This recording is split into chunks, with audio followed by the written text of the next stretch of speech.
The state has been on a trajectory of resetting Ghana's economy. From a governance, from an economic, and from a development perspective, what does that mean? Today, we're going to unpack the State of the Nation's address delivered by His Excellency John Dramani Mahama yesterday before Parliament. And I have with me in studio Abel and Solowin and Modiok. Abel, you're welcome. Thank you very much. And I also have joined me online Dr. Felix Larry Silfi, who is a development economist and the executive director of IDER. Dr. Silfi, you're welcome. Thank you for having me, sir. Yes. So let me just start with Dr. Silfi. I mean, I'm very sure you actively followed the State of Nations address yesterday. First, let me find out what your general impressions of the address was. Okay, so good morning once again, and good morning to your cherished listeners and viewers on the various social media handles.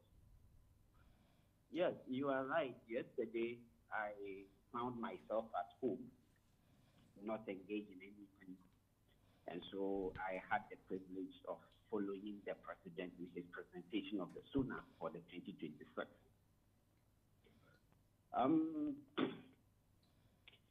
Is it Atobra, please? No, Atakra Jumo. Sorry, Atakra, yes. So Atakra, yes. Yesterday, first of all, it was a constitutional duty that the president ought to have performed, and he did just that. Looking at his presentation, you could see that, as far as I am concerned, everything that he presented there was on point, except some few things that are more or less still sound like promises. But in terms of the economy, we all know, can testify that the inflation is below 5%, specifically it's around 3.8%. Food inflation is also less than 5%, and specifically it is 4.6%, I think so. And you can see that over the years, food inflation has been the driving force behind our skyrocketing inflation. And so, significantly, it being less than 5% tells you that something huge has happened. In fact, that has actually caused the core inflation to come down significantly. Energy, there's so much to be done. The president himself, testified to that. And he actually outlined the kind of key policies and programs that are actually in place to ensure that we achieve some sort of a more efficient energy system for industrial kickoff and also for domestic consumption.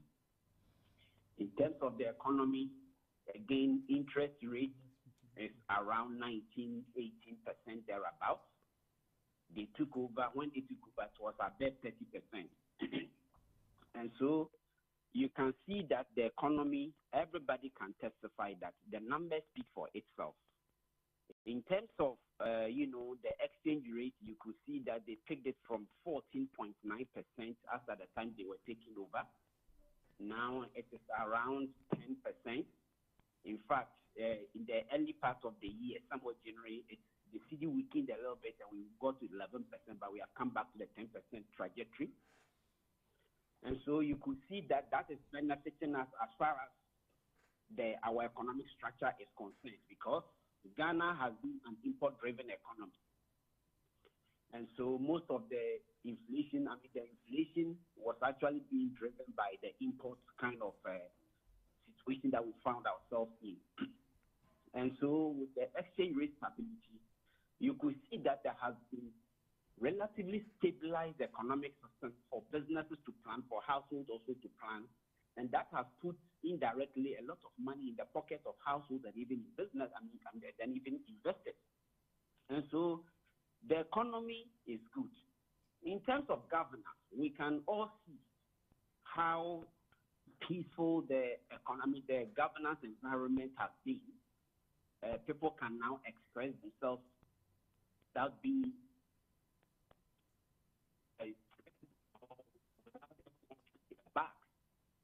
Everyone go around peacefully, unlike I myself was a victim. I remember I did some sort of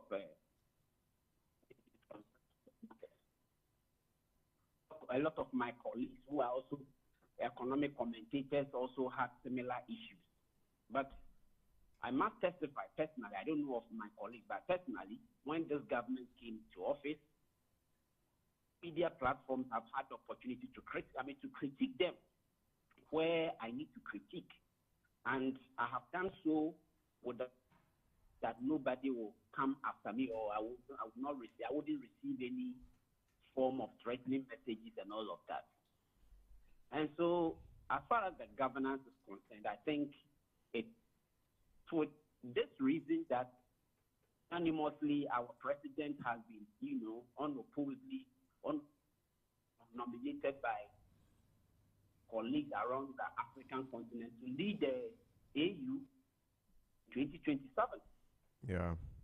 So you can see that even outside our own government circles, other countries see Ghana as a peaceful and politically stabilized kind of country, and that has also increased, investment influence. If you look at, you can check the data from the Ghana Investment Promotion Council or Authority. You will see that foreign direct investment through PIN has gone up significantly, and it also showed even in the budget register, and then yesterday's presentation made by the president himself. So in essence, you think that the State of Nations address presented yesterday reflects the reality in Ghana? That's your thought in essence? Come again, sir. I'm saying that, so in essence, you think that the State of Nations address, which was given yesterday by His Excellency, it reflects the current reality in the country? Of course, but if you recall, I made a little exception. So if, for want of time, let me just talk about the exceptions that I had. We'll come in to look at the specifics, Doctor. We'll come in to look at the specifics of the State of Nature, but this was just your general impression. Okay. Okay. So let me turn to Mabel. Let me find out from you, generally, what were your thoughts before going to the specifics of the... Yeah, thank you. And good morning once again. Yes, I think that the State of the Nation address by President John Dramani Mahama was very comprehensive. It covered the progress that the country is making, and also where relevant, I think he admitted of some of the challenges. That candor, I think, on the issue of cocoa, for example, he admitted the challenges that they were having and having to take very painful decision that they have taken to cut prices, which ordinarily government would have not done. They would have maybe sought to borrow to cushion the farmers, and then later on, maybe you have to deal with those debts that are piling up. But in admitting that, he said that is not the way he wants to go, because you are just coming out from a situation, and then you want to go back to go and borrow to cushion people. And then at the end of the day, that cyclical downward spiral that our economy has been operating around will keep going. So for him, that was not the way to go. So that was one of the departures that I saw, in the State of the Nation address, where a president has to admit that this is difficult, we have to do this, and I have taken the decision, and the buck stops with me. Yeah. If things don't go well, I'm the one to blame. If you look at, in terms of governance, he said this year's independence celebration is going to be around the theme of building prosperity and restoring hope. He calls that the blueprint under which his administration is basically operating around, under which we have, he has two concepts underpinning it, the Resetting Ghana agenda and then Accra Reset. And you see that the Resetting Ghana agenda is domestically. So domestically, fiscal consolidation, discipline, trying to manage the macroeconomy in a way. The economist just spoke. He mentions that the data look good. If you look at inflation, exchange rate, interest rate, among others. that is good for the economy. As to there are other few challenges within the system. People have talked about rising cost of living. It doesn't have to do with only petroleum prices and food prices, but if you look at even in the space of rent, for example, which is a major issue, housing issue, rent is still going up, and a lot of people are complaining. It's a significant issue. I think if you look at utilities too, people are complaining. Even in Accra, I think some parts of the country, they've been experiencing a lot of water challenges, among others. And electricity bills recently has become a huge conversation on social media, with many complaining about the increases. So those are some domestic issues and challenges that he also highlighted. I think he highlighted something. He talked about the inefficiencies of ECGs over the past years, where they were unable to meet some of their obligations, but now they are tightening some of those loopholes and seeking to ensure that they are current on most of their energy commitments to their partners within the energy sector. So if you looked at the domestic space, the conversation that he seeks to put, the conversation he seeks to push out there, I think reflects the very conversations that we are having in our system. The Accra Reset, basically Ghana's position within the international space. So he's saying basically that Ghana cannot operate on its own. If you look at Africa, Africa itself, countries within Africa cannot operate on their own, because you are too small within the system to survive on your own. So we need to work together. And working together also means that Africa must become self-reliant. And he speaks about it and also says that, for example, you can't just think that you want to change that narrative and go scot-free. Already, by pushing that narrative already, there are some sanctions that some African countries are undergoing. So it means that it will come with some challenges which you must confront head on if you want to survive. And so you see that the president has, in terms of vision, in terms of governance, he has two approaches. One is domestic, one is international. The international one admits that Ghana cannot survive on its own without its partners on the African continent and within the West African sub-region. So you have to position yourself well and align well so that you can survive on that front. And also, if you get your things right within your domestic economy for your people to build prosperity. So overall, I think it was a very comprehensive overview of the challenges and the progress that the country is making. And of course, there are some issues that we can disagree with the president on as we go on. Maybe those things will come up, but overall, it was a very comprehensive one. Right, absolutely. I've also been joined online by Dr. Evans Nunu, who is a leadership and governance expert. Dr. Nunu, good morning.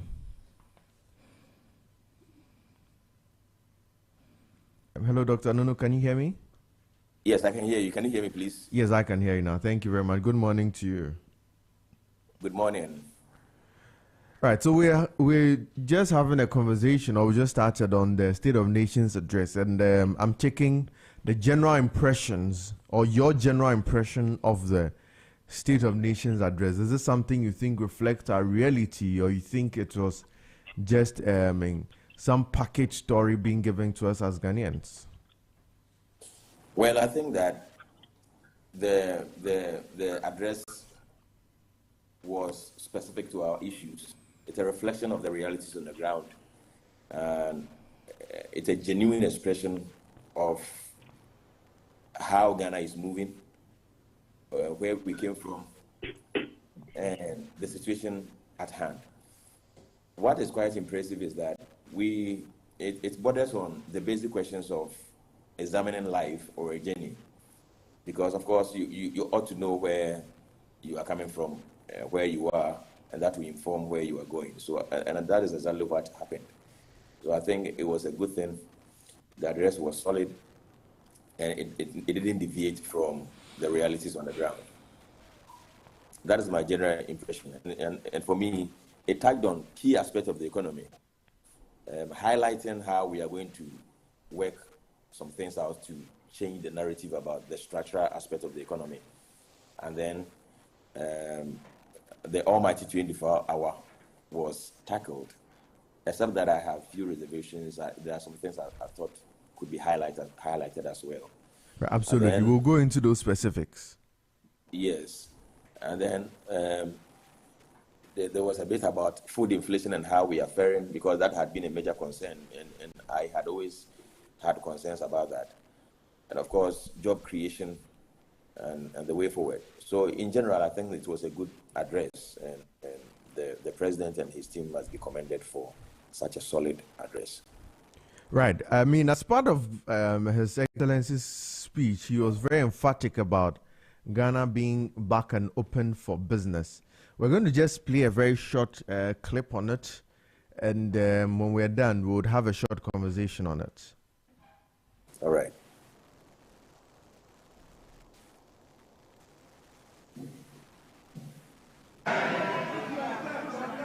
I promised then that just as I have confronted and overcome crisis in the past, I'll reset our economy and return us to a path of growth, progress, and development. Mr. Speaker, I told this August House then, when I appeared before you last year, that we would have to take tough, prudent, and necessary decisions to restore stability and credibility. Today, Mr. Speaker, I can say to you with confidence, Ghana is back. Ghana is working again. And Ghana is open for business. The fundamentals are improving, and the path to sustained acceleration is very clear to everyone. From the outset, we resolved. So we had His Excellency John Dramani Mahama, who mentioned that Ghana is open for business and investment. But he mentions also the fact that we'll have to take some very tough decisions. And Dr. Exivio, I'll come to you on some of these tough decisions government has taken. First, in the cocoa sector. You'd see from the State of Nations address that even the minority came to Parliament with cocoa pots, lamenting on behalf of the cocoa farmers that they are in a very miserable state. Let me find out from you what your take is on that. Okay, so as for the minority, it is expected of them because they are opposition party and they are seeking for an opportunity to come back to government. So one shouldn't be surprised of their actions. But the point is that the decision taken by this particular government as far as the cocoa sector is concerned, I agree with that 50%. Because you see, every profit-oriented organization will always take decisions that will kneel to the benefits of the entity rather than, being detrimental to their organization.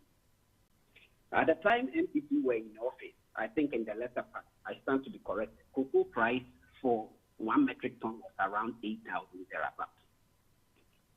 Now, the 8,000, we all know that 16 of the 54 kilobags of cocoa constitute 1 metric ton. Now, per the act and the regulation governing the cocoa price and, issues, whatever market price that the government gets, they have to divide it into three and give the producer, in this case the farmer, two-thirds of that. Yeah.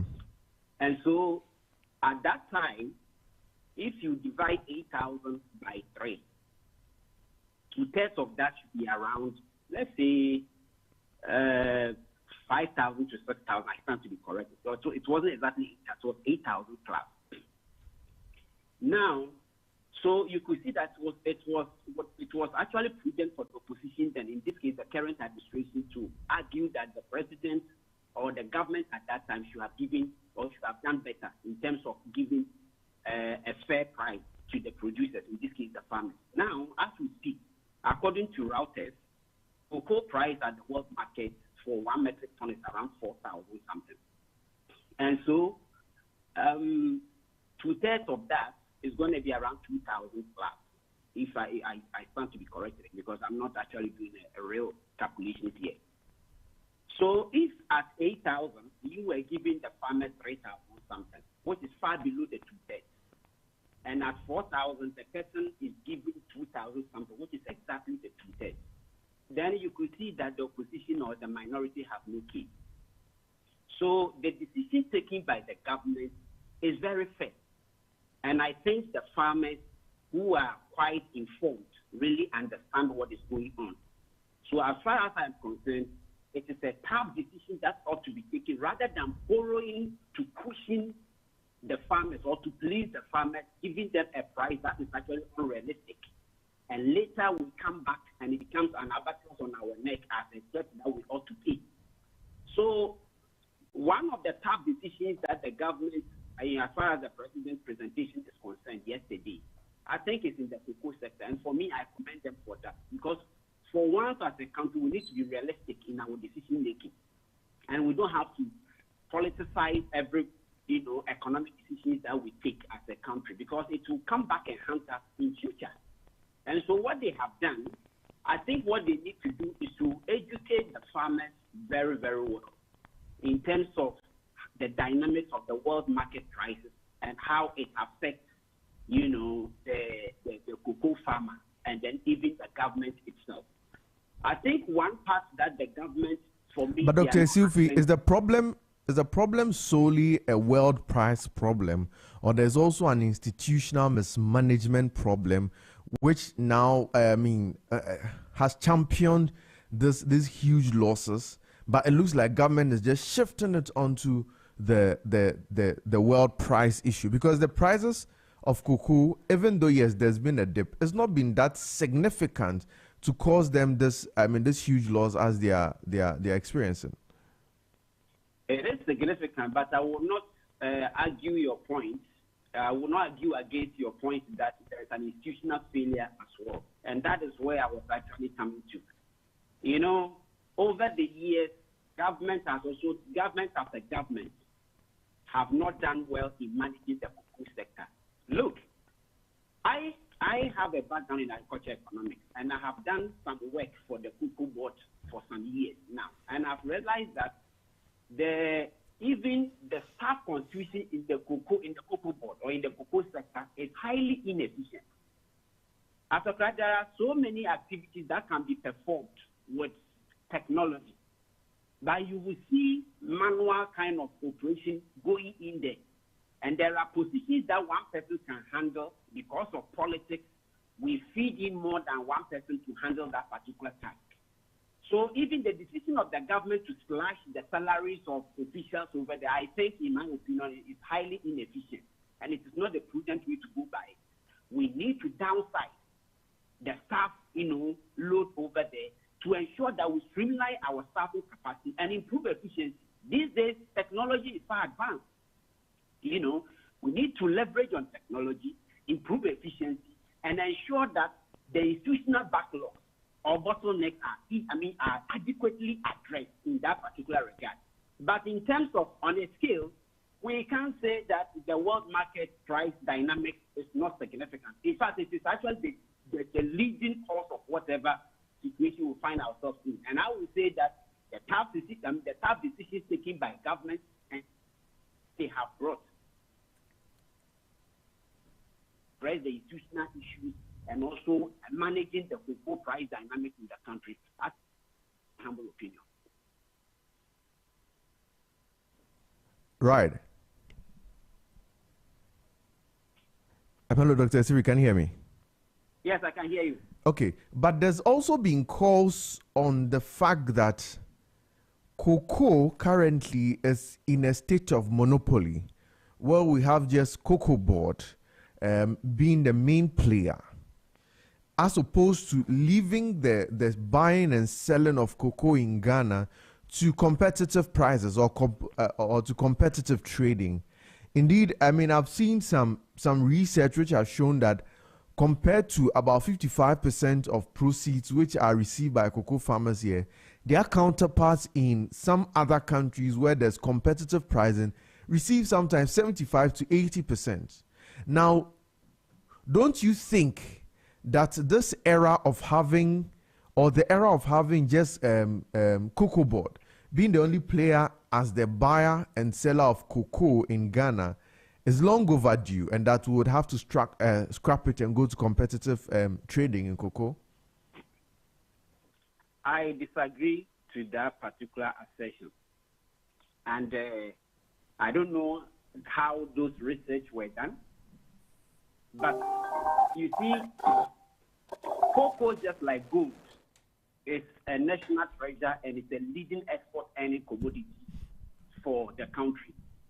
Let me just digress a little bit and use the case study of gold. Yeah. What you are saying, the gold market was a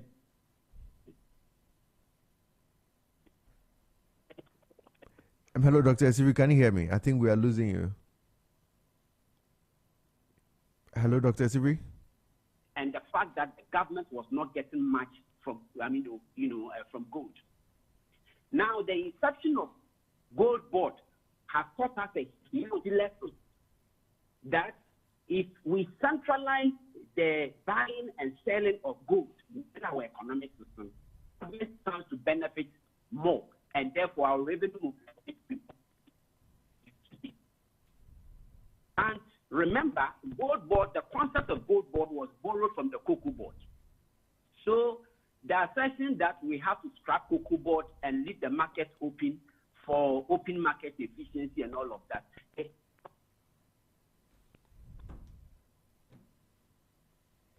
it will increase smuggling.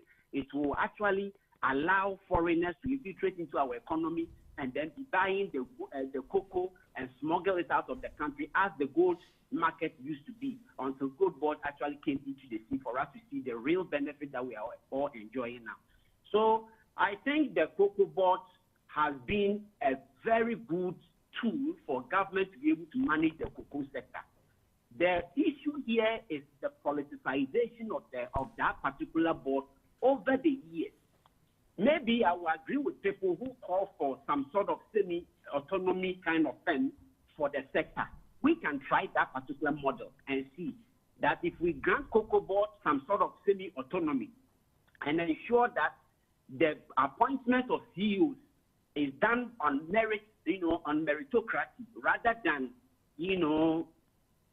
affiliation and all of that, maybe that would be more helpful than do it, when government comes. But on a merit-based system, how is that going to work? The appointment of the CEO? Hello?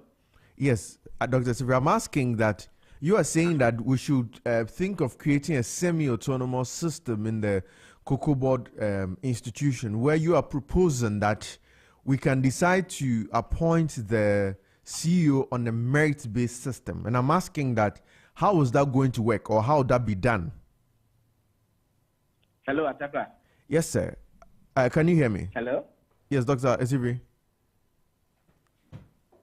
Okay, I think Dr. Esiri's line has gone bad. I'll just... Yeah, I'm here. I'm here now. Okay, I'm here. okay. I lost you. You were asking what?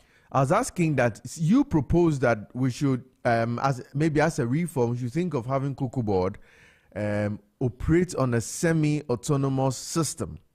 And you are suggesting that we can appoint a CEO on a merit-based system. And I'm asking that, how is that going to work? Are you suggesting we take the appointment from the presidency, or how should that work? Yeah, so what I'm saying is a proposal that we need to try and see. Look, any strategic kind of institution in a country like Ghana, where we allow politicians absolute right to appoint and fire, we all know historically, our history tells us that we have not achieved the best. Except this government that has come into the scene that it has a slogan of resetting, where we are seeing certain bold decisions being taken dispassionately. We have not been successful in allowing politicians. I can give you several institutional examples. ECG is one of them. So we need to, have a way of ensuring that we appoint the right hands to be there. I don't have any problem if we still allow the politicians to be there, but can we enact some sort of act, that will guide government government after government in terms of how they should appoint. But it wouldn't be like who contributed more in the campaigning kind of season, and therefore we have to reward the person. You understand? Because most of the time, look, appointing a CEO, we need to ensure that the person has an agribusiness background or agriculture economics background. We can't run away from that. Because you need to understand the production process of the commodity you are coming to manage. If you have no idea, forget about executive MBA, what have you. That one will not wash. Because that particular sector, you need to be technically efficient, resource efficient, and you have some sort of some high level of economic efficiency, technical efficiency, resource use efficiency, and then economic efficiency. And that will come from an angle where whoever is appointed to man that particular process has a background in agribusiness and agricultural economics. That is fundamental, because the person will also be able to lead a research, in that particular angle to ensure that proper policies and programs are put in place to safeguard that particular sector. But if we allow politicians, or we just make it an appointment based on political kind of affiliation sake, we don't give merit to who actually deserves to be there, and we appoint and then fire at any time because the person then maybe is not actually pursuing our bid, we're not going to get anywhere. So I am only proposing a model where we need to think dispassionately, comprehensively, to see how best can we get the right people over there. Number two, we should get somebody who is also ready to embrace technology, because the cocoa marketing sector now, this time AI that have come can even help you make forecasting and projections for the next 5-10 years, for you to be able to know the policies and actions you need to put in place to be able to achieve a very efficient objective or efficient kind of landmark for the sector. So my proposal, I've not researched over it, but I'm just calling for an efficiency in the appointment sector, or in terms of appointment, and also getting the right team in place to ensure that the right things are done at the right time. So whatever we are facing now is an accumulation of mistakes that we have made, over the years, government after government, and that is what has brought us this far. For example, I have argued the use of PBCs, over the years. My colleagues there can disagree, but I've been on the field and I know what the PBCs and how the PBCs operate. But for the sake of our listeners, can you tell us what the PBCs are? That is a produce buying company, private ones. Yeah. You understand?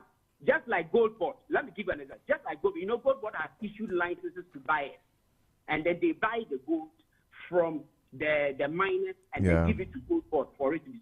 The same model. But for whatever reason, the cocoa sector, we have not been able to manage it well. Maybe Sammy JP has a way of handling, or it is early days yet. That is why we are not seeing the same challenges around Gold Board. But the same model is also being used by Gold Board. And for whatever reason, for 1 year, we are seeing some results. Why can't we achieve the same results with these PBCs over the years? There is something that we need to research into and get to the bottom of it and address it. But I will call that whatever reform that government has outlined, I hope they researched it very, very well. And therefore, they did not they did not bring out this sort of outline of actions that to be taken that they intend to take based on some sort of feelings or what they think. But they took these policy actions or these reform programs, on the basis of empirical reasoning or empirical research findings. And therefore, they are putting across this sort of reform mechanism. But if it is based on political or maybe for fear that the opposition will lambast them, and so they have to quickly put something in place, that will be a knee-jerk reaction, and it's not going to end anywhere. So whatever reform that we are pursuing, I've said it on another media platform that government should slow down, try and research, get empirical facts before they can actually put any reform out there. But so far, what they have put there, on the hand side, we can say that something positive is being done. We need to research everywhere about the cocoa sector, the buying, the selling, the exporting, and everything. I think we need to do a comprehensive work in that regard. Okay, thank you. In fact, I have a very short clip on cocoa the president's speech on the cocoa industry. I think we'll just take a listen to it. Then I'll come to Abel, where I'll take his thoughts on whether the cocoa board should be scrapped. I think Dr. Asifi argues that it shouldn't be scrapped. He thinks that there should be just some amendments to the appointments. But I know there's been a lot of calls, especially in the wake of these cocoa problems we are having, that cocoa board being a single player in the industry is also a huge problem affecting the cocoa farmers. So let's just take a listen to the president in his State of Nations address on the cocoa industry.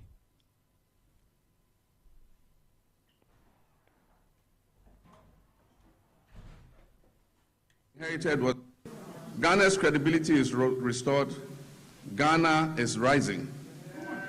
The heaviest burden we inherited was the very high inflation rate, which was silently eroding every household's purchasing power. It peaked at 54.1% at the end of 2022, and it declined to 23.5% by the end of 2024. Mr. Speaker, we treated this with urgency. Through fiscal consolidation, currency stabilization, and disciplined monetary policy, inflation fell from 23.5% at the end of 2024 to 3.8%.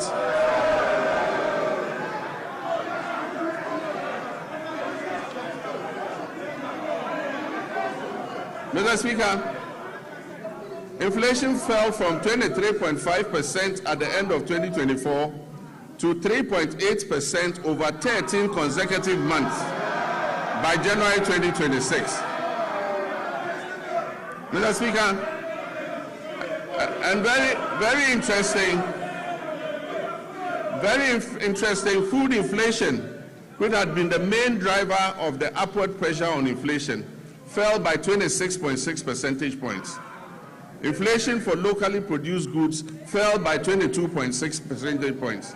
Mr. Speaker, these are not just statistics.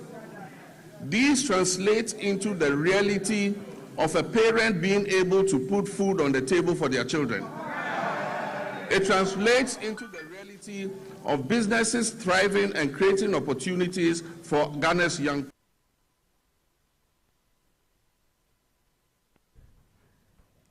I think that was just a short mix there, but we'll get the actual clip and play it.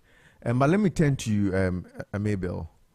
On the cocoa sector, currently cocoa farmers are complaining bitterly. It's been a very huge issue for them on these cuts, and a lot of talks are on the inefficiencies of the cocoa board, and the calls for the fact that let's put cocoa purchase and buy into competitive pricing so that the farmers also can benefit from. Because in fact, previously, where we think of cocoa farmers as the richest, today that is not necessarily the case. There are lots of incentives even supposed to get to cocoa farmers, but it never gets to them. Thank you very much. So I think that those are some of the inefficiencies within the system that you are talking about that needs to be addressed. But I pin everything to leadership and governance at the top. Because if we say that we must be appointing technical people to every position, then I'm sure that maybe the president himself will not deserve to be to be the president, because he's a communicator. So maybe somebody will ask, what has a communicator got to do with becoming the president of Ghana? I think at the top of every institution, it's about leadership decisions. And the president yesterday was very clear on that. He said that the buck stops with him. So if there are challenges, it is up to the president to deal head on with those challenges. And that is why we saw an emergency cabinet meeting. Cocoa Board is now under the finance ministry. It used to be under the Ministry of Food and Agriculture. And the reasoning behind the government decision in taking Cocoa Board from that to Ministry of Finance was that the challenges were financial. Cocoa Board was struggling with its finances and the way it was borrowing to run the organization. Yeah. So they needed, the finance ministry's argument, they needed to check Cocoa Board. And that is why they brought Cocoa Board under the finance ministry. Who is managing the finance ministry? He's an economist, he's a finance person. He's the one overseeing it.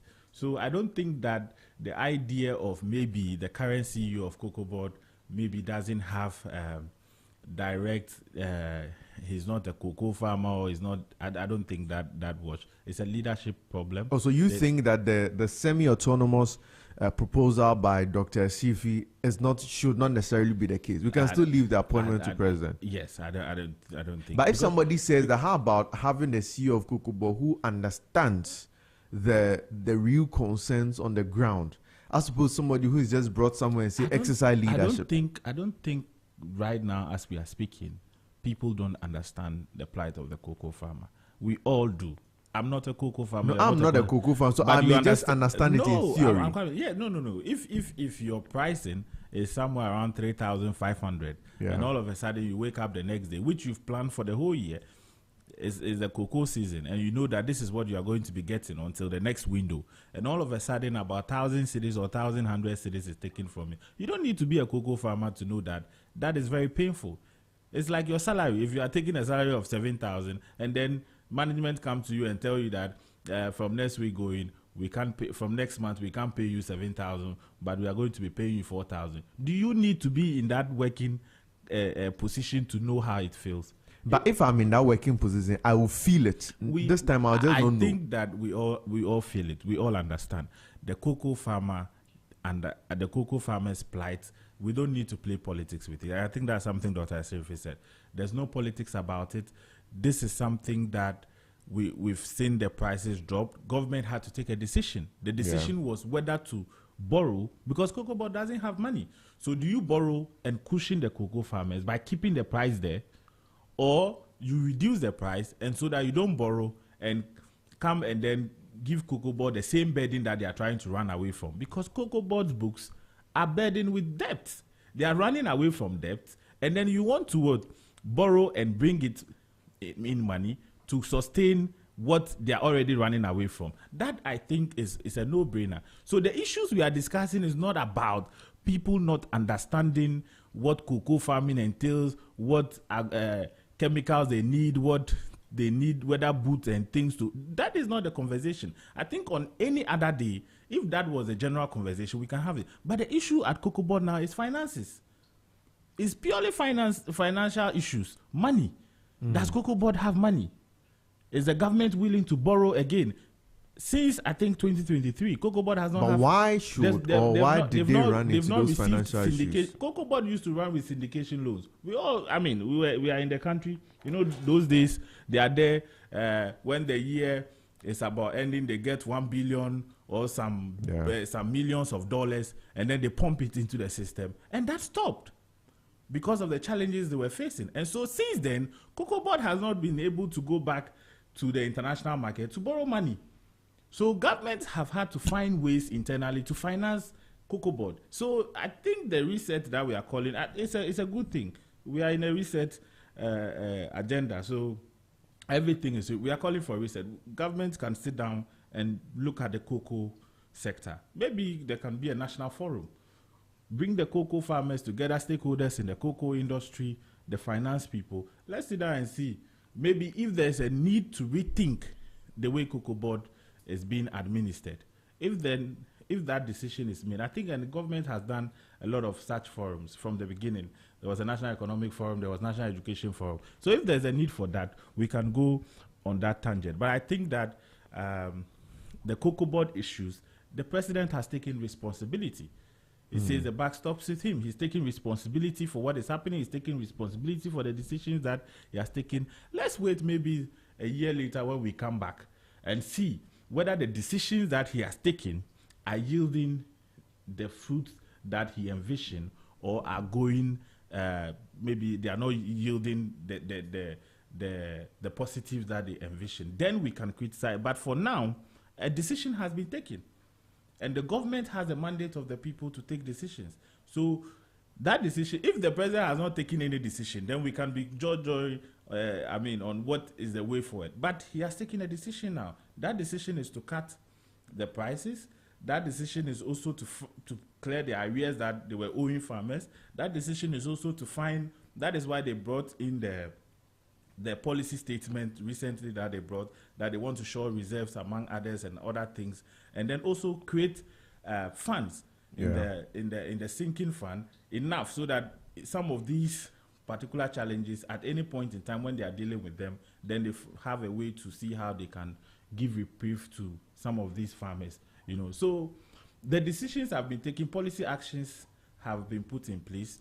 If they don't yield a fruitful results, then we can discuss them. Maybe another day we can be discussing the decisions that have been taken, whether they are efficient, they are genuine, they can address the challenges within the cocoa sector. But for now, those decisions have been taken, and we'll have to see what results those decisions will yield. And for me, I don't have anything to add to the cocoa conversation. I think the president accepted the realities that the people, everybody, I mean, I've seen people talk cocoa areas. There have been videos, conversations with cocoa farmers, and I see the concerns that are being raised. And for me, I was saying, I'm a farmer in different things, and I don't need somebody to tell me. When you've planned your budget and you know that this is what you're going to be receiving for a year, and all of a sudden about 20 or 30% of that is being taken out, it's a painful thing. Yeah. You know, and we don't need to be in there to know, you know. So let's see how the fiscal measures that have been put in place will yield results. And maybe when they yield results, the cocoa farmer will enjoy better, you know. But for now, it's a painful decision, and the government has taken responsibility for it, and we can only wait and see the outcome, or we can keep discussing government decision and whether it is a right decision or not. But even yesterday, you look at Ivory Coast, I'm told that tomorrow, which is 1st March, their prices have reduced, and it's going to be ranging in Ghana cedis from 950 thereabout to about 1,100 or 1,200.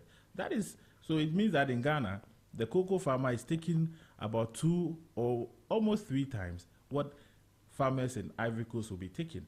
But again, maybe the economic conditions are not the same.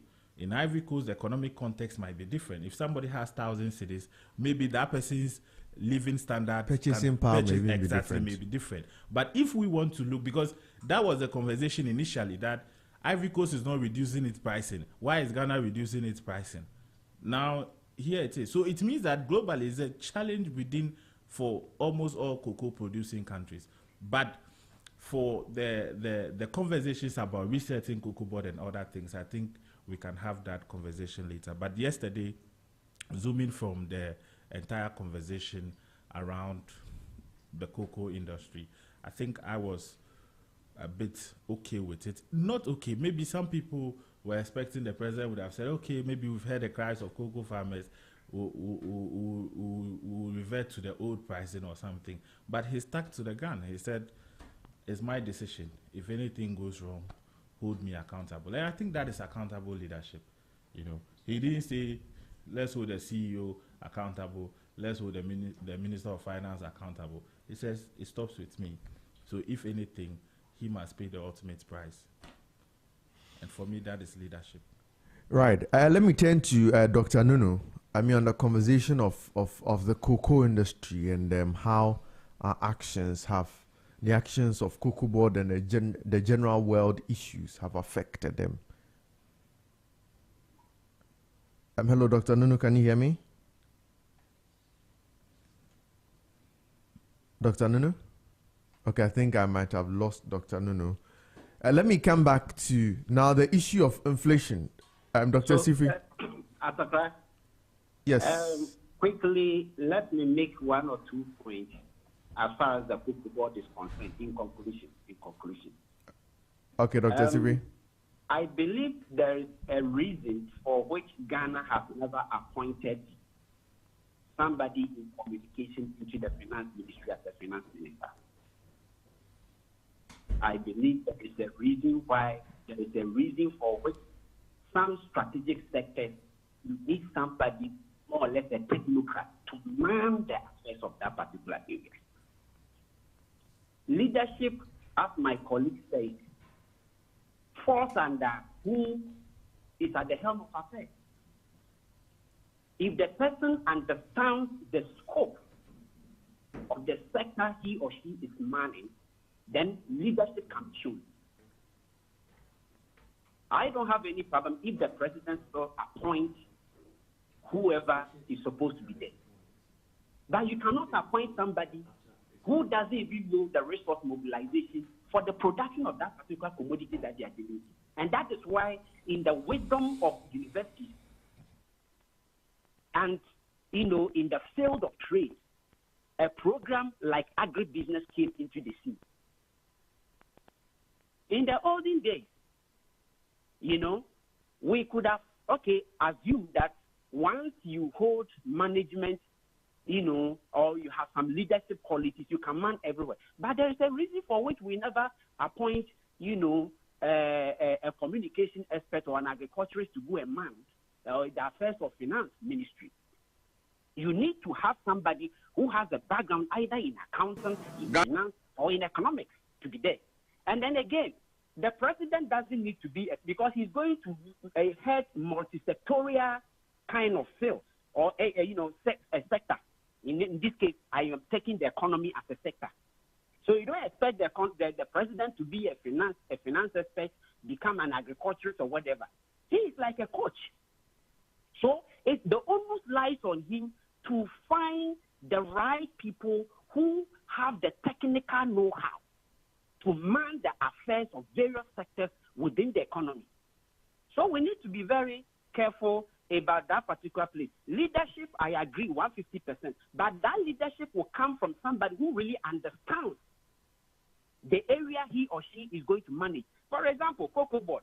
We know that they even imported sacks when they did not need it. Meanwhile, farmers at that time were crying for chemicals to spray on the trees to prevent pests from attacking the crops. If we were to have people who understand resource mobilization, resource use efficiency in that particular sector, I don't think such a person will be that heartless to embark on such, a business venture by importing items that the sector did not need in the first place. All this is borders in leadership. But leadership will come after the person, first of all, has some level of specialty in the area. So, my brother, I agree with your leadership concept. I don't also dispute if the president still has to appoint. But I disagree if you say that if the president is a communicator, so if we are to talk about technical know-how, then somebody, he qualifies. Because he doesn't need to be a finance expert. He doesn't need to be, an engineer to head, to understand roads and infrastructure. He doesn't need to understand agri and all of that. He is just like a coach. He's been given the mandate to identify the right caliber of people to man the affairs of the various sectors of the economy. And I fell in love with the presentation by taking the responsibility, which my colleague said, because he was in charge of the appointment. But as to whether the appointment he made, I have nothing against Dr. Randy Abbey. He is a friend that, I respect so much. He's a big brother. But I think, where he is, I'm not calling for his removal, but he needs to open himself, to acquire some sort of level of knowledge in that particular area. For example, his vice or his deputy can be somebody who has some sort of ideas about agribusiness or agricultural economics. Then the two of them, when they actually bring their ideas and then their field or of specialty together, he being a business expert, the person being an agribusiness or agricultural economist, don't you think it would be the best combo for that particular area? But you appoint two people who have no idea, no technical understanding of how the production process of that particular sector is to man the affairs. I don't think we're going to get anywhere. And that is what we've done over the years. I can show you data about the balance sheet of people who don't have technical ideas in that particular sector, heading that particular area, as compared to the years that we have people who have some level of technical ideas in that area, managers, and you will see the balance sheet showing. As for the finances will come when you don't take the right decision of resource mobilization. If you are not technically efficient, if you are not resource allocative efficient, if you are not, economic efficient, you're not going to have your finances better. I'm happy he said he's a farmer. He's a farmer because when he became a farmer, he has learned the science behind the production of whatever you see, be it maize or even poultry farming. So finance is different. Finance is just a complementary tool to whatever you are doing as a production manager. Yeah. So let's get that particular fact right. Otherwise, whatever he said, leadership, I agree with him 150%, and I think all of us are speaking from that same angle. But the issue of he disagreeing that we have to get somebody who is in there to help. Otherwise, GFA, if you are not a football person, would you be able to go there and then be a GFA president? Like Ketokreku and Nyantechi and Alaji, whatever, whoever came out, they have all been football people. Some of them even own football clubs. You understand? Right. You can argue that they have not been efficient. We can talk of corruption aside. Corruption is a tool that can bring down whatever, no matter who you appoint over there. We can talk about that later. But in terms of specialty, we cannot disprove that. Otherwise, we can equally say that we can send a communication specialist to go and do a heart surgery. We can't do that. Right. So I think that, I mean, we agree there are two views on it.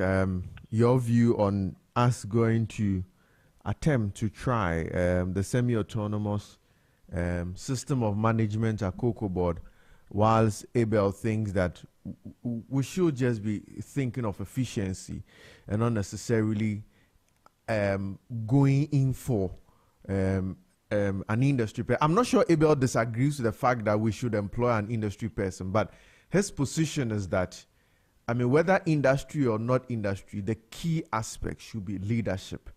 And I mean, I guess we can all also agree on those general terms. But now let's switch to inflation. The issue of inflation, we've made some remarkable strides on inflation. I think, Dr. Masifi, initially you made some allusion to it. Let me see if my technical team can play in the part of His Excellency speaking to inflation, then we come and look at what that means for us. Ghana's credibility is restored. Ghana is rising. The heaviest burden we inherited was the very high inflation rate, which was silently eroding every household's purchasing power. It peaked at 54.1% at the end of 2022, and it declined to 23.5% by the end of 2024. Mr. Speaker, we treated this with urgency. Through fiscal consolidation, currency stabilization, and disciplined monetary policy, inflation fell from 23.5% at the end of 2024 to 3.8%.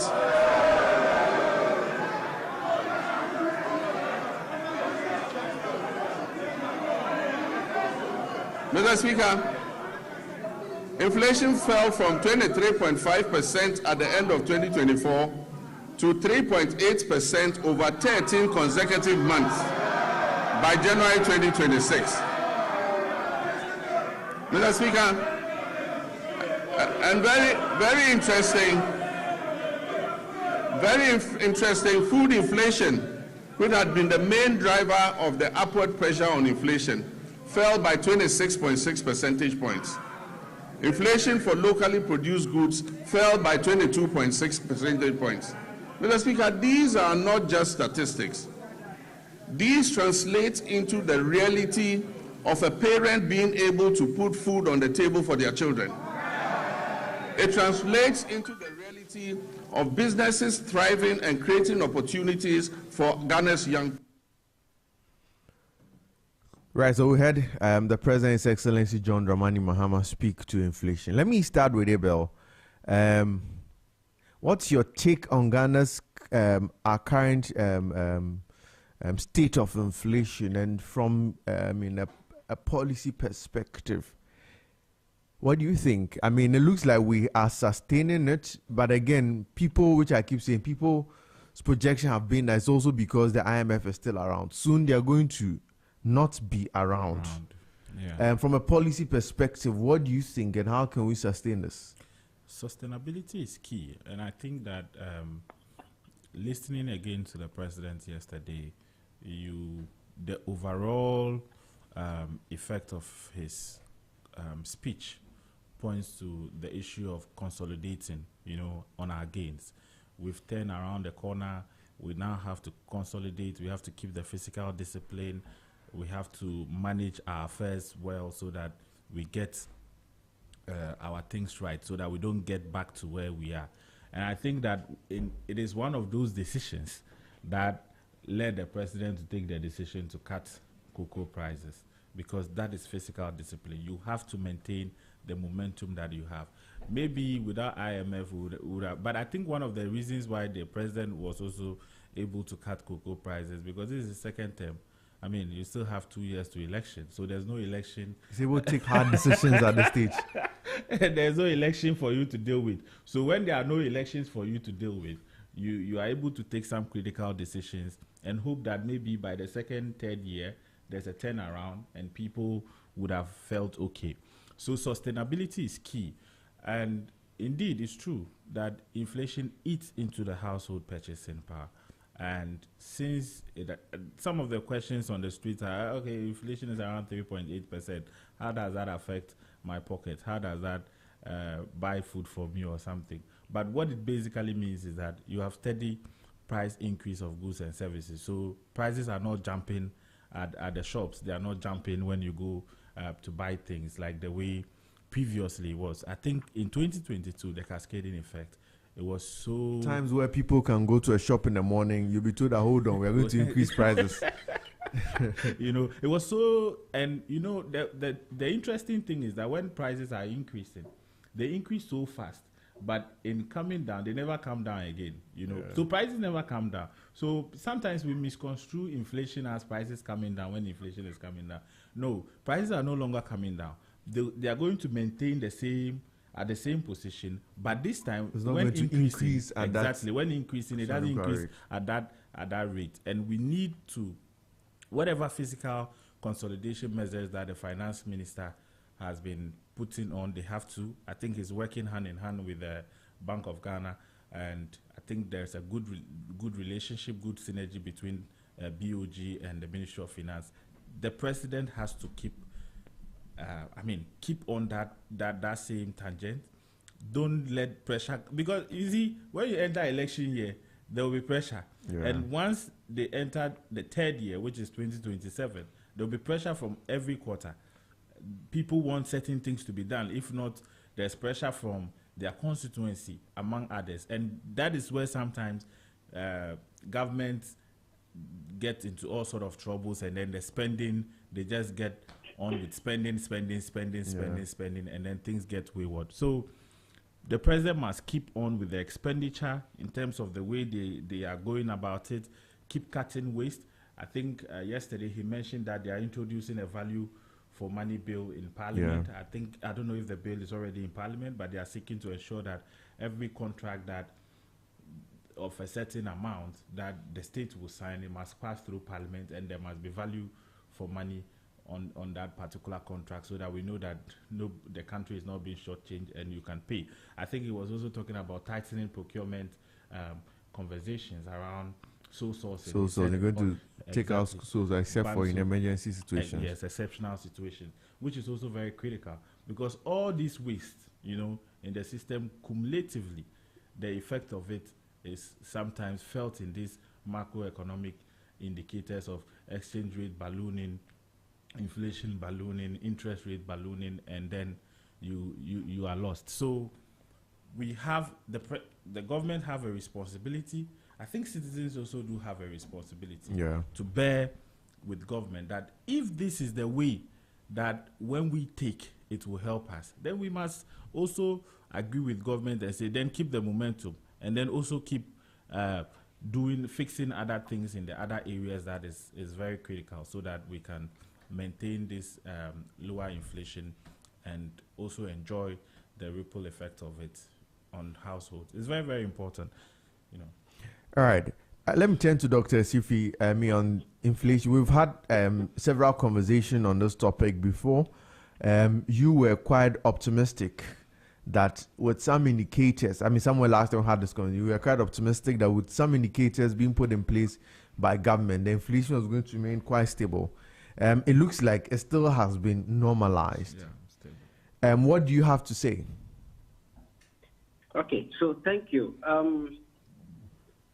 last year, I think beginning of last year, in regards to inflation, myself and some colleague or some research fellows in my institution with used Monte Carlo simulation to project inflation by the close of 2025 to 5.2, way before I think IMF became, and also confirmed that. But if you recall, studios, I think one of your Saturday shows or morning shows, weekly morning shows, looking at the trajectory of events that was happening as of last year, somewhere in the middle of last year, I made an assertion that if what we were seeing at that time, consistently continues to the end of 2025, definitely we'll see inflation falling below 5%. And I think what I saw, in fact, before the presentation of His Excellency the President, I had not even checked the latest inflation. I got to know it from his speech. And what I saw more or less testified to the fact that the data we are having or we are playing with currently is real, because whatever assertions that me and my fellow researchers made, we did not make it out of the blue. We were using data at that time to make our forecasting and projections. So inflation coming to this level, my colleague has made very good points about it. Issue of revenue mobilization, tightening, government expenditure regimes, ensuring that monetary policy regimes are also tightened. We streamline procurement processes and all of that. These things indirectly feed into key macroeconomic indicators like the inflation as we are seeing. So I think it's a very good thing. He made mention of the fact that some people complain that they don't show it. Yes, I agree with him. People complain that inflation has gone down and so what. In fact, even the minority leader yesterday, jokingly said, this, macroeconomic indicators we will chop, something like that. I'm sure he's not the first politician who has ever made that point before, but he made it. Now, first of all, just a little education. When inflation goes down, it does not automatically mean that prices are also going to go down. It tells you that the rate at which prices of goods and services will increase has been slowed down. The only time you see inflation inuring into the reduction, directly inuring to the reduction of price of goods and services, it's when we are having some sort of deflation, in this case, a negative trajectory. You understand? But you can see that in the market, the feeling of the impact is there, but it's not obvious. Maybe we'll come back to that. But the issue here is that Ghana, I think this government has been loose in some aspect of it, of its implementation of policies. You see, economic indicators are a necessary condition, but they are not a sufficient condition. When you implement policies and programs and you get a good economic indicator, that is a necessary condition. But the sufficient condition is to ensuring that the economic indicators that you are seeing fully impact in the life of the people. And I keep talking about regulation. Look, if you look at prices of goods and services, I will take petroleum products. Asapa, do you know why we all enjoy the effect on the exchange rate and even inflation on the prices of petroleum products? It's because there's a regulator that is functioning very, very well. NTA. Yeah.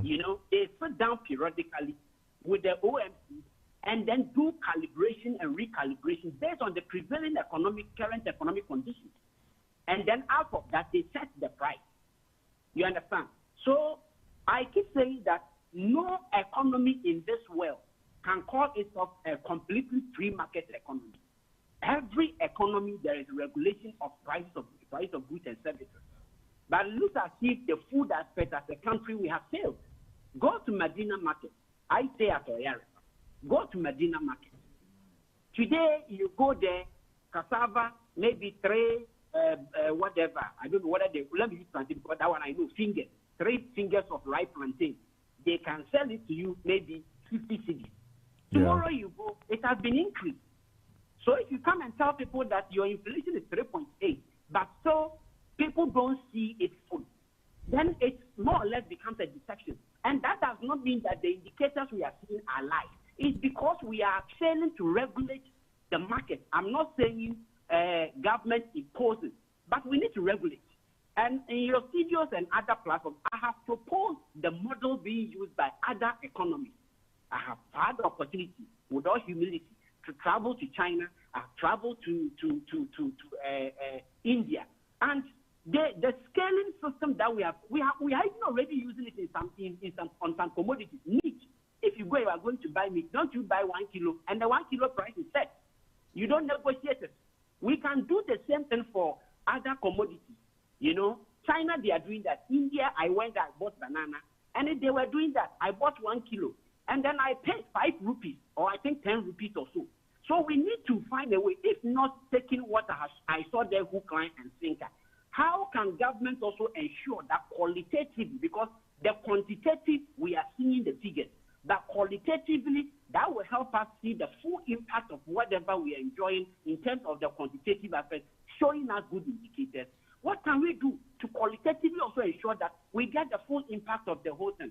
So the figures look very good, and I'm sure if they continue the way they are continuing, we may see further reductions, unless for economic planning purposes, you know, sometimes too low is also not good and too high is not good. That's why we have equilibrium point in economics. But Dr. Sivri, in just maybe 2 minutes, can you repropose the solution or the model you proposed some time back on how we can translate these figures into the pockets of the people on the street every day? Yes, my proposal, I just reiterated now, is the use of the scaling system. Okay. I don't think it is too difficult to weigh tomatoes 1 kg and pay for it. So that one, maybe where I think Bank of Ghana has that in commodity pricing regulation, whatever committee. I stand to be, my colleague there can testify or correct me if I'm wrong. You know, they have commodity I don't see the work of those people, you know, or maybe their mandate doesn't reach that. Then we need to, you know, review their act and then expand it for them to take charge of that. With that, we can. So by the scale, you mean that anything that is bought, we should buy it on a weighing system?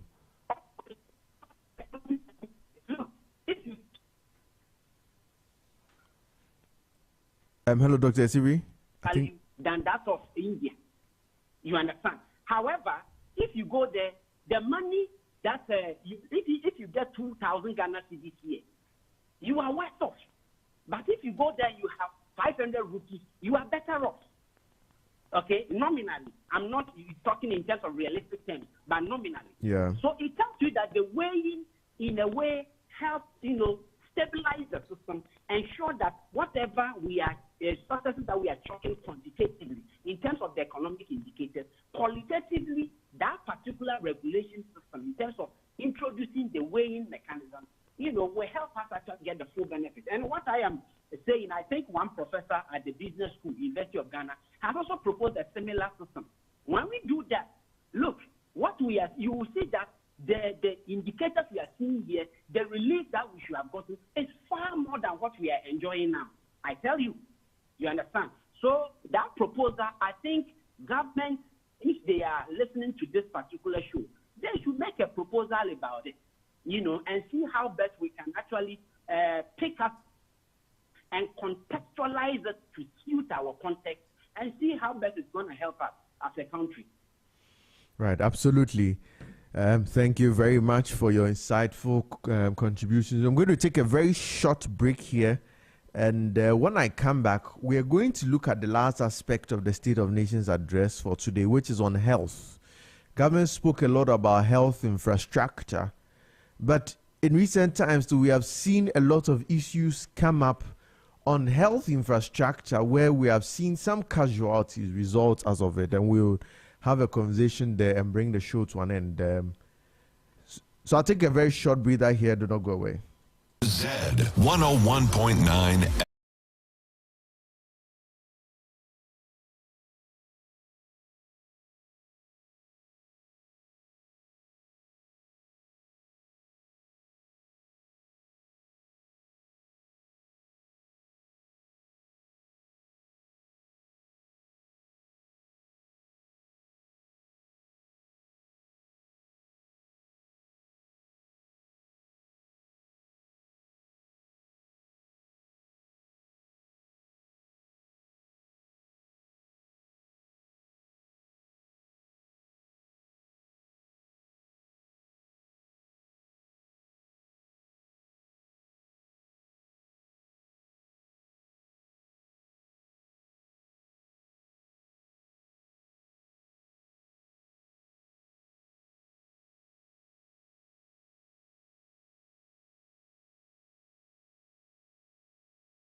92.9 FM, and we're having a review of the State of Nations address.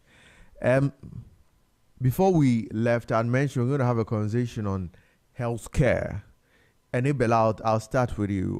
On the healthcare, His Excellency spoke about a lot of challenges or progress and some challenge made in the healthcare financing. Now, after 69 years of independence, we still have a situation where somebody can be taken to the hospital and there's a no bed issue, where there will not be the administration of even first aid because there's no bed. And I think sadly we've had to, I think he was buried, there was a gentleman who was buried yesterday, and it was even more worrying when I got to find out that even two of his sisters are doctors. And I saw from some other account that his father had a foundation or a mission where he buys beds for some hospitals. Now, let me find out, policy-wise, what can we do about this? Because this is getting a bit too worrying. And in an issue, and I know of one other issue where the guy, was a doctor himself. But when he was saying, no, they didn't know he was a doctor. The same issue, go here, and he had to lose his life. 69 years of independence. Should we still be having this conversation? Very saddening, and let me use the opportunity to say this morning, extend my condolences to his family. This conversation is very critical. Yeah. And from the get-go, I call it a leadership problem across board, from all administrations in the Fourth Republic. Yeah. Some people have tried to explain it's an attitude problem, it is an issue of maybe there's no blood, there's no this, there's no that. But these are major referral centers. Kolibu, 37, Rage Hospital, let's say even Lekma or Police Hospital. And this is the regional capital, so you can imagine in other regions the situation. So I call it a leadership problem because at the top of the decision making is the upper class who have occupied all the positions. And we must understand that health issues can happen to anybody at any time. Absolutely, even when you don't expect it. Exactly. In fact, a former president was chauffeured in a pickup to the 37 when he died. The stories that came were that he was allegedly. Right, he asked allegedly. That's right. why I said the stories that came out. Yes, he referenced the stories that came out Yeah. suggested that he was chauffeured in a pickup. So these are systemic issues, and I think that everybody, those at the leadership, our political class, must take the ultimate blame. I think the speaker wanted to speak that away, wash it away, and say no when they get to the hospital. But what if I've heard some medical doctors who are some of my colleagues describe the situation and explain some of the issues, that when a patient with a particular issue is coming into a particular hospital, without a bed, they can't treat the hospital. They can't treat the patient. Yeah. Because there might be some issues that they need to attend to. I'm not a medical person, but they explained, there might be some issues where they have to do some infusion and other things, and the person cannot be lying on the floor for that to be done. So if there are no beds and even that there can be beds, but the beds, there are some type of beds that are needed to treat some type of emergencies because they come with a complete set of items. So you can have the physical bed where you can go and put the person on it, but if they don't have those type of equipment or accessories within the space to treat the patient can come in and still die within the hospital.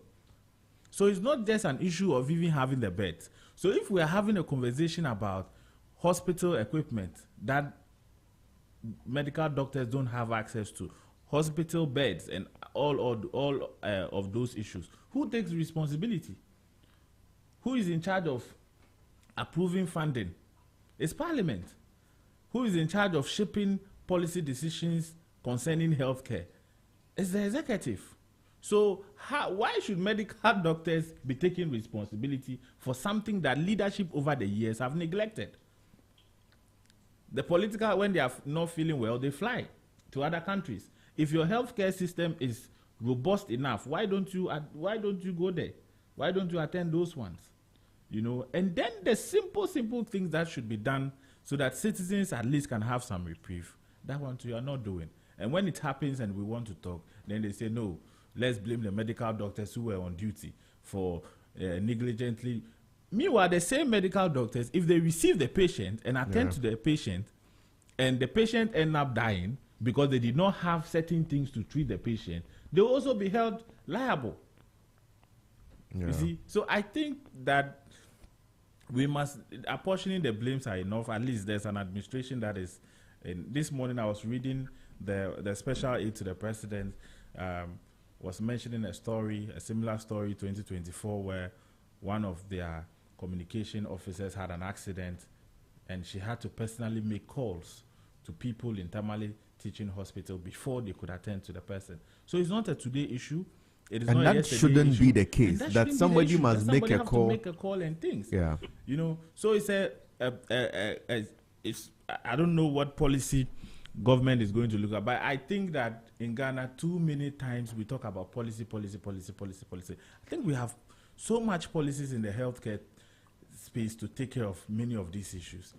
The issue that we have in Ghana is implementation challenges, the implementation problem, where you build a policy from ground zero, go through all stakeholder engagement and things, and then at the end of the day, it is left on the shelf. Nobody attends to it. But we had this, was it Agenda 111 or so to get hospitals? What happened to that? I said, if we go into that, then maybe people will say we are doing politics. But that is why I said that it's a leadership problem. Yeah. That's why I said we must blame, because they have, look at Agenda 111 Hospital, for example. The amount of money that was spent starting hospitals all over the country, when we could have channeled those monies and built 10 or 20 at a time. And then you continue. But because of politics again, we started them dotted across the country. And left them. Up to today, none of them are still usable.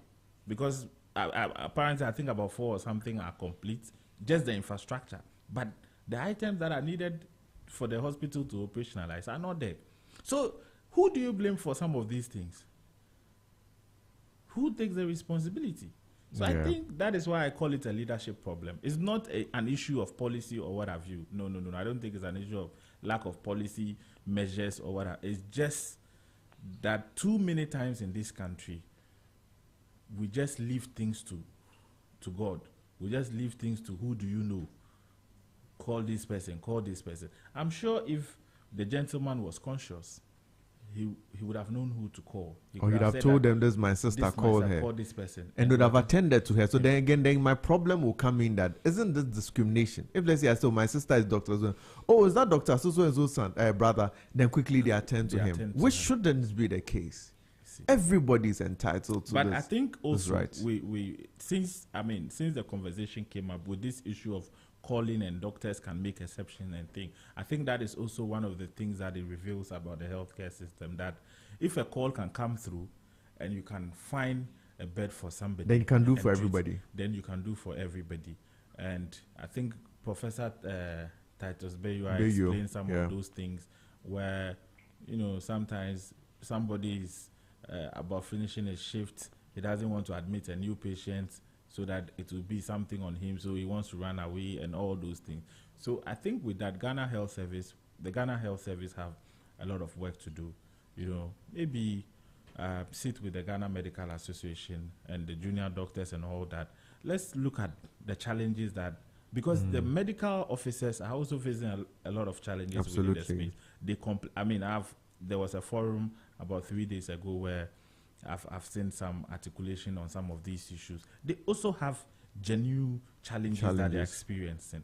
We must look at those genuine challenges vis-a-vis the systemic issues and the leadership issues that we are discussing, and then see how we can have motivated health sector workers who attend to their work.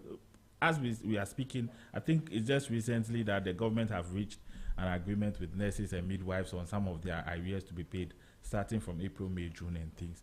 There are also issues of welfare. There are issues of motivation, lack of motivation, because people are there, they feel that their services are being taken for granted. Yeah. And so the motivation to attend to people, to save lives, is not there. And sometimes we must admit it, even in our own small workspaces, sometimes when you feel that certain things are not going well, you see your lukewarm attitude towards work is there. You don't even go to work drops early. You report, you give complaints, you find an excuse somewhere. It happens. And they are also human beings. So we don't expect that they don't have feelings and they cannot do that. But the only difference is that they are working with human lives. Yeah. And when you are working with human lives, your approach must be very different. And that is why I think that government approach also towards the healthcare system must be very different. Right. Yeah. Right. Thank you. Dr. Sifi, I'll just turn to you for your comments on the health sector, maybe in just 1 minute. And also that will be your wrapping words. Okay. Thank you. First of all, I agree with my colleagues in the studio, the health sector has always been crippled with lack of proper leadership. And I must say that one of my disappointments in the presentation, during the presentation of the president, is his silence on this particular matter. He just, at the health sector, he started reading the policies and what he's doing. But just as in the security sector, when he got there, he was able to sympathize with the parents of the lost of the girls that lost their lives at the Elwa Stadium. I was expecting that this issue, I'm sure, has come to his attention. At least he would have made a reference and then sympathize with the family of this unfortunate patient. However, I don't think I have anything different to say about what my colleague has said. But what I will add is that, look, at Accra, we have social service and economic service. I mean, every country, we have social service and economic service. And areas like security and health fall under social service. I agree 500% with my colleague's point about the welfare. Look, I agree with him on the grounds that we are all human beings. We have bills to pay. We need to also eat and then have transportation to and from our workplace. If I can work for several months and my pay has not come, that will actually demoralize me in terms of my activeness towards, in terms of the positivity of my attitude towards the work I'm doing. So I agree. But on the other side of the coin, the health sector workers must also understand that their sector borders or fall under social service. So in any circumstances, the social consciousness behavior ought to come first, irrespective of whatever is going on as far as their welfare is concerned. Yeah. This thing that they are talking about. Look, I've had a first-hand experience at Legon University of Ghana Medical Center. I will not go into details, but because of the due to time, I was with we were going for a meeting, and he's older than me. Right.